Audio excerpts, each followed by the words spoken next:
All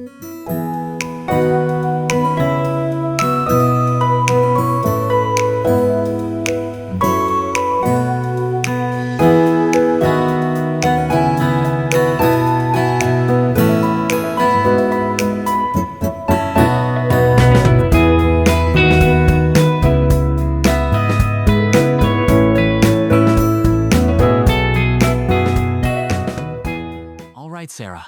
Today we're diving into one of the quirkiest changes in London speech, the face-to-Spain shift. Listeners, if you've ever wondered why some Londoners say face like face or even face, this episode's for you.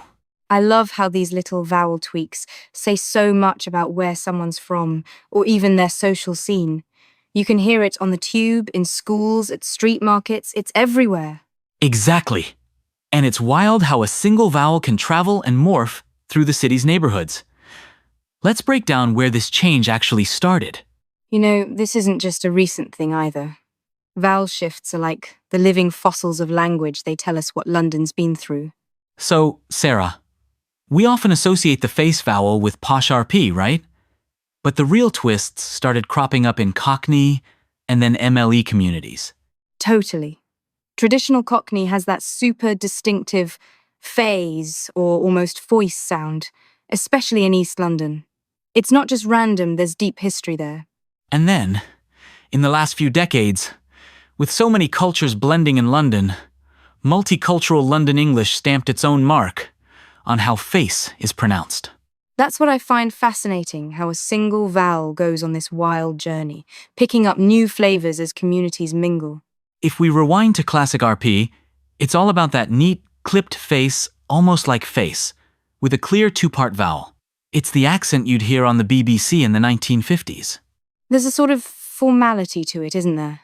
It's that voice of authority, think newsreaders, or even movie villains with that precise enunciation. Exactly. And it's almost engineered to sound neutral, no hint of region.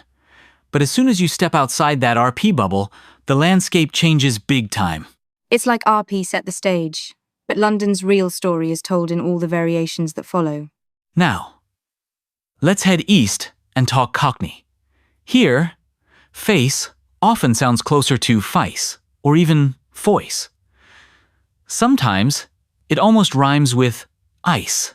What blows my mind is hearing someone say mate, like might, or make, as Mike.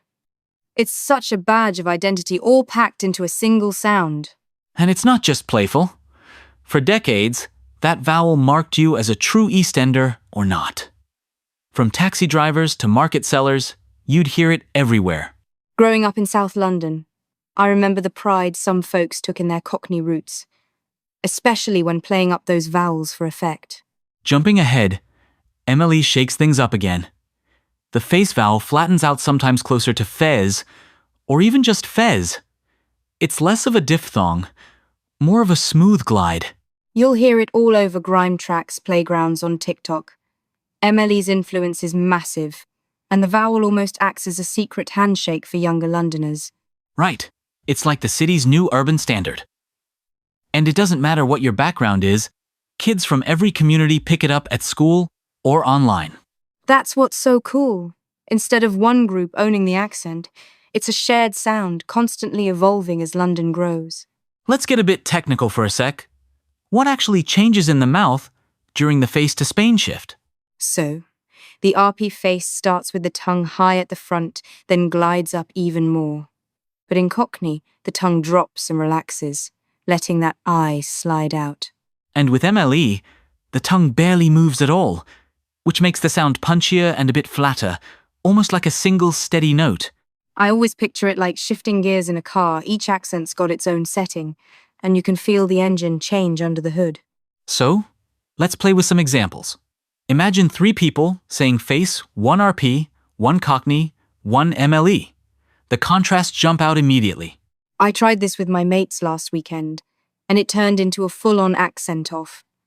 Everyone had their own idea of what sounded proper or authentic. It's funny, isn't it?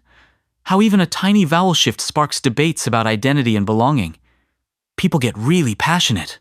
Speaking of belonging, it's amazing how the way you say face can shape how people see you.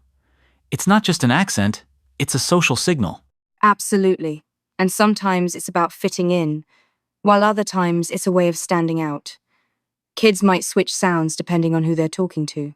There's even research showing that tiny pronunciation quirks can affect job interviews or even friendships. London's like a giant social experiment here.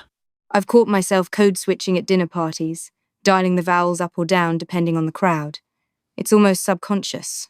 That actually reminds me pop culture has a huge role here. Music, TV, and YouTube all influence how these vowel shifts spread. Grime artists and rappers have given MLE a major boost. Suddenly, the way they say face or pain gets picked up in classrooms and on social media. And it's not just local anymore. The London sound reaches way beyond the city. Kids in other countries are mimicking these vowels. It's wild to think a London accent can go viral, becoming an international trend almost overnight. Have you ever found yourself misunderstood because of a vowel?